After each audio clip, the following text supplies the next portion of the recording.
안녕하십니까. 9월 23일 월요일 말씀 묵상 함께 시작하겠습니다. 오늘도 그리고 새롭게 시작되는 한 주 가운데에도 주님의 은혜가 끊임없이 우리 가운데 임하는 것을 체험하시는 귀한 시간들 보내실 수 있기를 기도합니다.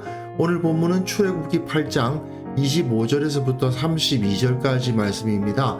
날마다 솟는 샘물에서는 20절부터 32절이죠. 지난 토요일에 제가 24절까지는 함께 묵상을 했습니다. 오늘 본문은 지난 토요일에 다루었듯이 파리 재앙이 임했는데 그 파리 재앙을 본 바로가 타협을 시도하는 모습을 볼 수 있거든요. 이 모습을 통해서 우리가 세상에 대해서 어떤 태도를 가져야 될 것인가를 생각해보는 시간을 가졌으면 합니다. 그럼 먼저 말씀 보시겠습니다. 바로가 모세와 아론을 불러 이르되 너희는 가서 이 땅에서 너희 하나님께 제사를 드리라. 모세가 이르되 그리함은 부당하니이다. 우리가 우리 하나님 여호와께 제사를 드리는 것은 애굽 사람이 싫어하는 바인지 우리가 만일 애굽 사람의 목전에서 제사를 드리면 그들이 그것을 미워하여 우리를 돌로 치지 아니하리이까. 우리가 사흘길쯤 광야로 들어가서 우리 하나님 여호와께 제사를 드리되 우리에게 명령하시는 대로 하려 하나이다. 내가 너희를 보내리니 너희가 너희의 하나님 여호와께 광야에서 제사를 드릴 것이나 너무 멀리 가지는 말라. 그런즉 너희는 나를 위하여 간구하라. 내가 왕을 떠나가서 여호와께 간구하리니 내일이면 파리떼가 바로와 바로의 신하와 바로의 백성을 떠나려니와 바로는 이 백성을 보내어 여호와께 제사를 드리는 일에 다시 거짓을 행하지 마소서. 모세가 바로를 떠나 나와서 여호와께 간구하니 여호와께서 모세의 말대로 하시니 그 파리떼가 바로와 그의 신하와 그의 백성에게서 떠나니 하나도 남지 아니하였더라. 그러나 바로가 이때에도 그의 마음을 완강하게 하여 그 백성을 보내지 아니하였더라.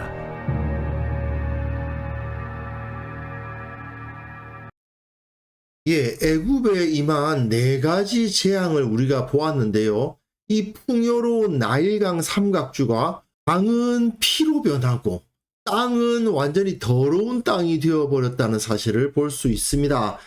지난 토요일에 제가 제시해드렸던 이 10가지 재앙을 정리한 표를 다시 한번 보시면요. 이렇게 나일강과 그 땅이 완전히 오염되어 버리는 것을 볼 수 있고요. 이 세 번째 재앙까지는 그 신들이 주로 조롱을 당했다고 한다면 이제는 여기서는 이스라엘과 애굽의 구분이 강하게 등장하는 것을 보실 수가 있을 겁니다. 여하튼 오늘 본문에서도 이 타협 안에서 이스라엘은 애굽이 아니다라는 것이 드러날 거예요. 바로가 모세와 아론을 불러 말을 하는데 너희는 가서 이 땅에서 너희 하나님께 제사를 드리라. 타협안을 제시하는 겁니다. 이 땅에서 광야에 나가거나 하지 말고 이 애굽 땅 안에서 제사를 드려라. 이렇게 이야기를 하는 거죠. 그런데 모세가 이에 대해서 그리함은 부당하니이다. 우리가 우리 하나님 여호와께 제사를 드리는 것은 애굽 사람이 싫어하는 바인즉 우리가 만일 애굽 사람의 목전에서 제사를 드리면 그들이 그것을 미워하여 우리를 돌로 치지 아니하리이까. 이게 그냥 핑계가 아니고요. 이 당시 애굽의 종교에 대해서 이해를 하면 모세가 맞는 말을 하고 있는 것이라는 것을 알 수가 있습니다. 애굽에는 여러 가지 수많은 신들이 존재합니다. 하늘의 신 누트, 땅의 신 게브, 공기의 신 슈, 오시리스가 어떠니, 이시스가 어떠니 하는 신들의 정말 많이 나옵니다. 그런데 정말 재미있는 것은 그 수많은 신들 가운데 있는 중요한 존재가 있습니다. 그게 누구냐? 바로입니다. 살아있는 왕 바로의 왕권을 지지해주는 역할을 해요. 그러니까 신들이 많이 있지만 로마 시대처럼 너는 무슨 신 섬겨? 넌 하늘의 신 누트를 섬겨. 그래? 나는 땅의 신 게브를 섬겨. 각자 종교는 자유니까 알아서 해. 이런 분위기가 아니라는 거죠. 그게 아니고 그 수많은 신들의 존재가 바로의 왕권을 지지하는 형태로 해석이 되어서 사람들에게 설파가 됩니다. 그러니까 바로의 왕권, 독재적 왕권을 지지하기 위한 도구로서의 종교가 세워져 있었던 거예요. 그런데 여호와 하나님이 바로의 왕권을 지지하는 신입니까? 아니죠. 전혀 그렇지 않습니다. 오히려 여호와 하나님은 바로는 그냥 사람에 불과하다라고 말하는 신이잖아요. 그러니 하나님 여호와께 제사를 드리는 것과 애굽 사람들의 종교가 공존할 수가 없는 겁니다. 만약에 이스라엘이 그것을 그대로 수긍하고 거기서 제사를 드린다는 것은 여호와 하나님을 애굽의 그 수많은 가짜 신들 중 하나로 만드는 행위로서 이스라엘이 하나님께 범죄하는 것이나 다름이 없습니다. 그러므로 이들은 타협이 되지 않는 거죠. 그렇기 때문에 우리가 사흘길쯤 광야로 들어가서 우리 하나님 여호와께 제사를 드리되 우리에게 명령하시는 대로 하려 하나이다. 이것은 여호와 하나님과 바로를 중심으로 하고 있는 그 애굽 신화의 세계는 공존할 수 없다라는 것을 명확하게 보여주는 말이라고 할 수 있습니다. 그러니까 바로가 그것을 이해를 해요. 바로로서도 오시리스의 핏줄 나일강에 피를 채워버리고 거기다가 개구리가 넘치도록 만들고 이와 파리의 재앙을 때려서 땅을 오염시키는 그런 어마어마한 신이 자기 밑에 들어와서 자기를 지지해주는 신이 될 수 있을 거라고 생각할 수가 없으니까 내가 너희를 보내줄게. 너희가 너희의 하나님 여호와께서 광야에서 제사를 드릴 것이다. 그러나 너무 멀리 가지는 말라. 돌아오라는 이야기입니다. 위계 조직에 의해서 바로의 왕권을 지지해주는 신이 되지 못하겠다고 한다면 잠깐만 너희들의 신앙을 지키고 다시 내 밑에 들어와서 그 신화적 세계관으로 돌아오라는 이야기입니다. 그리고 그런즉 너희는 나를 위하여 간구하라. 이 말 역시 여호와 하나님에 대한 신앙과 바로를 향한 신앙을 연결시키려고 어떻게든 노력을 하고 있는 것을 볼 수가 있죠. 이스라엘에게 여호와 하나님도 섬기고 바로도 섬기는 혼합 신앙을 가지라고 요구하는 거나 다름이 없는 겁니다. 이걸 현대식으로 말하자면 7일 중에 주일날 하루는 하나님을 섬기고 나머지 6일은 맘몬, 돈신을 섬겨라. 이런 것과 비슷해요. 그런 형태로 신앙을 나누라고 말하고 있는 것이죠. 그러니까 모세가 이르되 내가 왕을 떠나가서 여호와께 간구하리니 내일이면 파리떼가 바로와 바로의 신하와 바로의 백성들을 떠나려니와 바로는 이 백성을 보내어 여호와께 제사 드리는 일에 다시 거짓을 행하지 마소서. 바로가 완전히 항복한 게 아니라는 것을 모세도 알았을 겁니다. 그럼에도 불구하고 지금 모세는 내가 너희를 보내겠다라는 말 하나를 듣고 그냥 일단 나가기만 하면 된다고 생각한 게 아닌가 싶습니다. 모세 입장에서도 일단 나가고 나면 그 다음 일은 그 다음 일이고 그렇게만 생각하고는 나가게 해주겠다고 하니까 파리를 물려주겠다라고 말하고 있는 것 같습니다. 하지만 모세도 여기에서는 좀 생각을 잘못했다고도 볼 수 있는데요. 이 자가 완전히 하나님께 굴복하지 않으면서 혼합된 순종, 혼합된 종교를 실천하기를 요구하는 자를 신뢰할 수는 없는 것입니다.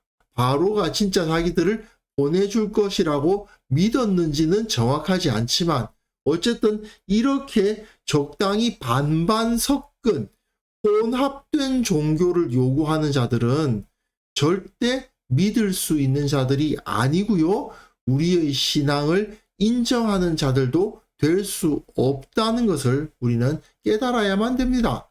어쨌든 모세는 바로에게 약속을 해서 여호와께 간구를 했고 하나님께서는 모세의 말대로 파리떼를 다 제거해 주십니다. 바로와 그의 신하와 그의 백성에서 떠나게 해 주셔서 하나도 남지 않게 해 주셨어요. 이 역시 하나님의 권능을 나타내는 거죠. 그 많던 파리떼가 싹 사라지게 만들어 주실 수 있는 능력, 그게 바로 하나님께 있다는 것이 증명되고 있는 것 아니겠습니까? 하지만 아마도 하나님께서는 다 알고 계셨겠죠. 바로가 이때에도 그의 마음을 완강하게 하여 그 백성을 보내지 아니하였더라. 하나님께서는 5번째, 6번째, 7번째, 8번째 재앙들을 딱 준비하고 계셨으니까 이 녀석이 보내줄 리가 없다라는 것을 하나님께서는 알고 계셨고, 일단 4번째 재앙은 다 제거해주고 그것을 통해서 여호와 하나님의 권능을 다 나타내신 후에 그 다음 재앙을 준비하고 계셨을 것이라고 생각할 수 있습니다.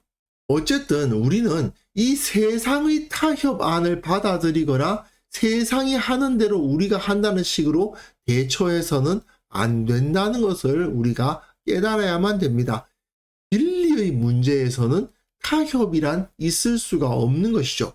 물론 세상을 살아가면서 서로 조금씩 양보하고 타협하면서 살아가는 것은 반드시 필요한 일임에 틀림이 없습니다. 그리스도인과 비그리스도인 사이에서도 마땅히 그래야 합니다. 하지만 진리의 문제에서는 이야기가 다릅니다. 이방의 우상신을 섬기던 곳에서 하나님께 제사를 드린다거나 하나님과 함께 다른 신을 섬긴다거나 하나님의 백성이 세상의 방식을 사용하는 거 있을 수 없는 일입니다. 여호와 하나님을 예배하면서 예수 그리스도를 예배하면서 세상적인 예배 의식을 끌어다 쓰는 거 있을 수 없는 일입니다. 우리는 진리의 문제에 있어서는 한치의 타협도 있을 수 없다는 그 확고한 입장을 가져야만 하는 것이죠. 그런데 요즘에도 아직까지도 종교의 혼합을 추구하는 자들이 있어요. 불교 승려와 로만 카톨릭 사제와 이슬람교 이맘과 개신교 목사가 모여가지고 공동의 신에게 예배를 드리는 그런 모습이 지금 이 세계에 남아 있습니다. 그런데 절대 우리는 그것을 용납할 수가 없습니다. 모든 일에 타협하지 말라는 의미가 아닙니다. 불신자들이 이웃으로 있을 때에 그 이웃들에게 좋은 이웃이 되어주는 것은 정말 중요한 일입니다. 그리고 그들이 뭔가를 요구했을 때 내 것을 어느 정도 포기하고 참아주고 하는 모습은 그리스도인들에게 마땅히 있어야 합니다. 그러나 우리 신앙의 진리 문제에 있어서는 결코 타협이 있을 수 없다는 것은 우리가 확실하게 입장을 세워야 되는 것이죠. 근데 세상을 바라보면요, 점점 더 무엇이 죄고 무엇이 의인가, 무엇이 진리고 무엇이 거짓인가, 이런 기준이 모호해지고 있어요. 무엇이 옳고 무엇이 그른가에 대한 기준이 사라진다는 것은요, 각자 모든 사람이 각자의 기준을 가진다는 뜻이고 그게 옳다고 주장해요. 아닙니다. 네가 보기엔 그것이 맞지만 내가 보기엔 이것이 맞아. 이건 궤변이고 엉터리에 불과해요. 그렇게 되면 모든 가치의 기준이 이 세계 인구만큼 많다는 이야기 아니에요. 그건 대혼란을 의미할 뿐입니다. 그렇기 때문에 인간은 하나님께서 제시해 주신 그 진리 위에 있을 때에만 진정한 가치 있는 삶을 살 수 있다는 거, 이건 우리가 절대로 양보할 수 없음을 다시 한번 기억했으면 좋겠습니다. 그래서 이 시간 함께 기도하실 때에는요, 성경의 진리에서 결코 벗어나지 않게 하옵소서. 세상 가운데서 이 진리를 가지고 담대히 살아가게 하옵소서. 우리 교회 모든 성도들 이 진리를 붙들고 타협하지 않는 믿음을 갖게 하여 주옵소서. 함께 기도하는 시간 가졌으면 합니다.